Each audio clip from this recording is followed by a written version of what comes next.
अस्सलाम वालेकुम। प्रोग्राम सहाफ़ी में मतीउल्लाह जान मेरे साथ स्टूडियोज़ में इस्लामाबाद में मौजूद हैं। हसनात मलिक कोर्ट रिपोर्टर और लाहौर से हमें ज्वाइन किया है माजिद निज़ामी, सीनियर जर्नलिस्ट हैं। आज की बड़ी खबर यह है कि जिस बल्लेबाज को एक अंपायर ने आउट करार दिया था, थर्ड अंपायर ने उसको वापस मैदान में बुला लिया है। जी हाँ, ये बल्लेबाज से मुराद बल्ले का निशान है, जिसको पेशावर हाई कोर्ट ने आज अपने मुख्तसर हुक्म में एक स्टे ऑर्डर के ज़रिए बहाल किया है और इलेक्शन कमीशन के उस हुक्म को 9 जनवरी तक मुअत्तल कर दिया है, जिसमें पीटीआई तहरीक इंसाफ का जो बल्ले का निशान था उसको इनकार कर दिया गया था, चूँकि मुबैना तौर पे पीटीआई ने अपने पार्टी के आइन के मुताबिक इंतखाबात नहीं करवाए थे और जो कानून का तकाजा है कि पार्टी की तरफ से इंतखाबात का जो सर्टिफिकेट था वो इलेक्शन कमीशन के लिए काबिल कबूल नहीं था। ये एक बड़ी खबर है, इसी हवाले से हम बात करेंगे। हसनात मलिक साहब, पेशावर हाई कोर्ट ने एक और स्टे जारी कर दिया है। इससे पहले लाहौर हाई कोर्ट ने रिटर्निंग अफसरों के खिलाफ जो पीटीआई की दरख्वास्त थी उस पर स्टे किया था और जिसको सुप्रीम कोर्ट ने ये कह के ख़त्म कर दिया कि ये इलेक्शन की ताख़ीर का बायस बनेगा। और अब ये दूसरा स्टे अब पेशावर हाई कोर्ट से आया है। तो पहले तो ये बताएं कि इस स्टे का क्या मतलब हो सकता है, क्या ये भी इलेक्शन की ताख़ीर का बायस बन सकता है? देखें मतीउल्लाह जान साहब, ये ज़रा मैटर डिफरेंट है कि वो और मैटर था जिसकी वजह से इलेक्शन डिले हो सकते थे। इसमें बज़ाहिर ये नहीं है कि अगर ये इलेक्शन कमीशन इस फैसले पे अमल दरामद करे तो इलेक्शन डिले होंगे। मसला कुछ और हो सकता है, पॉलिटिकल कुछ वजूहात हो सकती हैं। इलेक्शन कमीशन इस मामले को, क्योंकि जो पेशावर हाई कोर्ट का फैसला है वो फाइनल रिलीफ बज़ाहिर है, क्योंकि 13 जनवरी को अलाट होने हैं सिंबल और उन्होंने 9 जनवरी तक केस एडजन कर दिया। तो अब इलेक्शन कमीशन के पास दो ही चॉइस हैं, या वो मान ले इस फैसले को और अलाट कर दे सिंबल, सर्टिफिकेट दे दे पीटीआई को। दूसरा है कि वो सुप्रीम कोर्ट में से रजू करे। तो क्या बज़ाहिर ये लग रहा है कि जिस तरह का ये इतना जल्दी रिलीफ मिला है, ये फाइनल फैसला भी सुप्रीम कोर्ट ने ही करना है कि क्या पीटीआई को निशान मिलेगा या बग़ैर निशान के उनके जो उम्मीदवार हैं वो इलेक्शन लड़ेंगे। तो ये सारा कुछ अब सुप्रीम कोर्ट के ही डिसाइड करेगी। बज़ाहिर पेशावर हाई कोर्ट ने भी जो 9 जनवरी तक का टाइम दिया है वो इस वजह से दिया है कि इलेक्शन कमीशन इसको सुप्रीम कोर्ट में चैलेंज कर सके और गेंद जो है वो सुप्रीम कोर्ट में डाल दी गई। बिल्कुल बिल्कुल सुप्रीम कोर्ट में है और अब सुप्रीम कोर्ट ने डिसाइड करना है कि क्या बल्ला होना चाहिए या नहीं। फैसला जो इलेक्शन कमीशन का है वो उसमें कुछ टेक्निकल रीज़न हैं, लेकिन जो आज बड़ी पावरफुल एक ऑब्जर्वेशन आई है पेशावर हाई कोर्ट की कि एक पार्टी को महरूम रखना निशान से मतलब कि उनके वोटर सपोर्टर को आप उनकी विल से जो है महरूम रख रहे हैं कि वो वोट देना चाह रहे हैं। आर्टिकल 17(2) का जो हवाला दिया जा रहा है बार बार। तो ये सुप्रीम कोर्ट से भी इतना आसान नहीं है इलेक्शन कमीशन इस फैसले को जो है वो रिवर्स करवा सके। लेकिन ऐसे फैसले जो है लीगल से ज़्यादा पॉलिटिकल होते हैं, इनकी इम्प्लिकेशन पॉलिटिकल होती हैं। तो हमारे पाकिस्तान में और जो फैक्टर होते हैं वो बड़े मैटर करते हैं। बस बुनियादी तौर पे जो इलेक्शन कमीशन का भी जो फैसला था वो भी एक बड़ा ही अनोखा फैसला था और लगता है कि सिर्फ एक सियासी जमात के अंदरूनी इंतखाबात के ऊपर इलेक्शन कमीशन की ज्यादा तवज्जो है, जबकि 176 सियासी जमातें उनका आज तक लेकिन बताया जा रहा है कि ANP के हवाले से भी फैसला रिजर्व है और एक पार्टी है उनके हवाले से भी है और कुछ इतलात थी कि मे भी बैलेंसिंग एक्ट हो। लेकिन अब ये इनका ऑर्डर सस्पेंड हो गया तो अब ANP बेचारी उनका क्यों, अगर उनका भी करेंगे तो वो भी पेशावर हाई कोर्ट से रिलीफ ले लेंगे।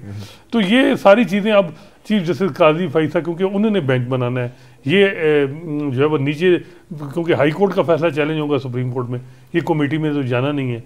अब ये रजिस्ट्रार ने किसी बेंच में केस लगाना। मगर 9 जनवरी की जो तारीख रखी गई है, अगर हाई कोर्ट जो है इस अपने हुक्म को बरकरार भी रखती है अबूरी तौर पे ही सही, तो हतमी तौर पे तो 13 जनवरी से पहले उन्हें डे टू डे हेयरिंग करके अपना फैसला सुनाना होगा और 13 जनवरी की जो शेड्यूल में डेडलाइन है उस शेड्यूल से पहले सुप्रीम कोर्ट के पास दोबारा ये मैटर जाएगा। बिल्कुल। तो क्या सुप्रीम कोर्ट 13 जनवरी से पहले कोई फैसला दे सकेगी? और अगर ना दे सकी तो इलेक्शन कमीशन कहेगा इलेक्शन लेट, हमारा शेड्यूल डिस्टर्ब हो गया।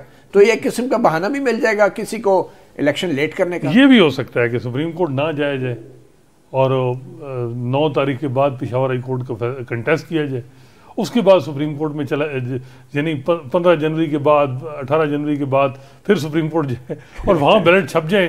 तो लेकिन ये कि बार बार कहा गया पेशावर हाई कोर्ट ने कि हमारा ऑर्डर इनफील्ड होगा। बहरहाल ये एक नई कश्मकश भी हो सकती है हाई कोर्ट और सुप्रीम कोर्ट के और ये लेकिन भी हो सकता है। ये बात तय है कि इस वक्त जो पीटीआई का जो बल्ला है वो बहुत से लोगों के लिए ये तजीज़ निगार भी यही और लोग यही कर रहे हैं कि ये अगर होगा तो बहुत सी जो है वो पीटीआई सरप्राइज दे सकती है मुक़्तदर हलकों को भी और दूसरी जमातों को भी। और बज़ाहिर ये लग रहा है कि जमातें नून लीग भी इस वक्त ड्राइंग रूम की सियासत कर रही है और बज़ाहिर ये है कि ये पीटीआई और किसी और का मुकाबला है। सियासी जमातें जो हैं ख़ासकर नून लीग वो अभी तक मैदान में आई ही नहीं। चलें ये सियासत के ऊपर हम बात करते हैं। माजिद निज़ामी साहब, बहुत शुक्रिया हमें वक्त देने का। माजिद निज़ामी साहब, आपको लगता नहीं है कि एक किस्म का पैगाम बैन सतूर किसी की तरफ से दिया जा रहा है, चाहे वो अदालतें हैं चाहे इलेक्शन कमीशन है, कि अगर बल्ला हुआ तो फिर इलेक्शन बर वक्त नहीं होंगे और अगर ना हुआ तो 8 फरवरी को करा लें, कोई हर्ज नहीं है? जी बहुत शुक्रिया। ये मामला बिल्कुल दिलचस्पी के मराहिल में दाखिल इसलिए हो चुका है कि अब आगे वक्त बहुत कम है। अगर इलेक्शन कमीशन के जारी करदा स्केड्यूल को देखा जाए तो ये बात दिनों तक महदूद हो गई है और इससे हटकर चूँकि अदालती मामलात पर आप दोनों बड़ा मोतबर नाम हैं, तो मैं इसका ज़रा सियासी पहलू डिस्कस करना चाहूँगा। वो ये है कि चूँकि अब तहरीक इंसाफ के इंतखाबी निशान पर इतनी ज़्यादा बहस शुरू हो चुकी है, मामला अदालतों में है, इलेक्शन कमीशन के पास है, तो शायद तहरीक इंसाफ का कारकुन इस चीज़ पर जहनी तौर पर तैयार भी हो चुका है कि अगर बल्ला ना हुआ तो हमें किसी और निशान की तरफ जाना पड़ सकता है, या तहरीक इंसाफ मुख्तलिफ निशानों पर इलेक्शन लड़ेगी या किसी और जमात से मुआहिदा भी कर सकती है। तो अब इस सारे फेल के अंदर हमने देखा कि 1988 में पीपल्स पार्टी के साथ ऐसे हुआ, 93 में मियां नवाज शरीफ के साथ ऐसे हुआ जब उनसे साइकिल लेके उनको शेयर दिया गया। तो अब चूंकि अवेयरनेस बहुत बढ़ गई है और ये मामला बड़ा तूल पकड़ रहा है, इसलिए मुझे ऐसे लग रहा है कि तहरीक इंसाफ जहनी तौर पर इस चीज़ पे तैयार है और उनका कारकुन कि हमें निशान की बजाय पार्टी को तरजीह देना होगी और उसके लिए हमें अपनी फ़ाइट पुट करना होगी। ठीक है माजिद निज़ामी साहब, आपको कैसा लग रहा है? जैसे मैंने पहले कहा कि ये इलेक्शन ताख़ीर के शिकार हो सकते हैं, आपको लग रहा है कि ये हाई कोर्ट्स और सुप्रीम कोर्ट के बीच गलत फहमी जो है वो किसी किस्म की कशीदगी की शक्ल भी अख्तियार कर सकती है? मेरा ख्याल है जी कि अभी तक के ऐसे आसार नहीं हैं कि जिसके अंदर इलेक्शन डिले होने का कोई ख़तरा मौजूद हो, लेकिन पाकिस्तान की सूरत हाल में वक्त बदलते में देर नहीं लगती। अभी तक मुझे ऐसे लगता है कि ये मामला अदालतों के अंदर ही हल हो जाएगा और इसका कोई ना कोई काबिल कबूल हल निकल आएगा, जिसके बाद ये स्केजुअल जो है वो एक आध दिन के फ़र्क से शायद चले, लेकिन ये इलेक्शन के करीब जाके मामला सुलझ जाएगा। तो लाहौर हाई कोर्ट का जो एक स्टे ऑर्डर था रिटर्निंग अफसरों वाले मामले पे, उस तमाम केस को तो सुप्रीम कोर्ट ने अपने पास मंगवा लिया, तमाम रिकॉर्ड, और अब वो जारी बात है मामला सुप्रीम कोर्ट में फिर चला गया और फिर हमने देखा कि वो ऑर्डर भी आया उसके ऊपर। तो ये मामला भी क्या सुप्रीम कोर्ट आपको लग रहा है कि उस हद तक जाएगी कि इस मामले को भी अपने सामने लगा लें ताकि शेड्यूल मुतासर ना हो? असल में मैं समझता हूँ कि इसमें और लाहौर हाई कोर्ट वाले मसले के अंदर खासा फ़र्क है। ये एक पार्टी का एक अंदरूनी मामला है जिसमें मेरे ख्याल में बहरहाल तहरीक इंसाफ से कुछ कोताहियाँ हुई और फिर उन कोताहियों को भरपूर अंदाज में इस्तेमाल किया गया। फ़रीक़ मुखालिफ ने उन कोताहियों का फ़ायदा उठाया और इस सारे मामले को यहाँ तक लेके आए। अब अगर ये मामला सुप्रीम कोर्ट में जाता है तो उसके अंदर फिर वही चीज़ ज़ेरे बहस आएगी कि क्या इलेक्शंस होना ज़रूरी है या इलेक्शंस की क्रेडिबिलिटी होना भी ज़रूरी है। तो पिछली दफ़ा तो हमने ये देखा कि सुप्रीम कोर्ट में यही मैसेज दिया गया कि बहरहाल इलेक्शन हो जाने चाहिए। तो अब सवाल साथ साथ ये भी उठता है कि क्या महज इलेक्शन डे की कार्रवाई होना लाजिम है या इलेक्शंस की कोई क्रेडिबिलिटी भी होनी चाहिए। तो अगर इलेक्शंस की क्रेडिबिलिटी के ऊपर बात करें तो फिर इन सारी चीज़ों को उनका हल निकालना पड़ेगा और तहरीक इंसाफ को कुछ ना कुछ स्पेस देनी पड़ेगी। कुछ ना कुछ स्पेस से मुराद है कि बल्ले का निशान तो होना ज़रूरी है बैलेट पेपर के ऊपर इंतखाबात की क्रेडिबिलिटी के लिए, आप यही कहना चाह रहे हैं?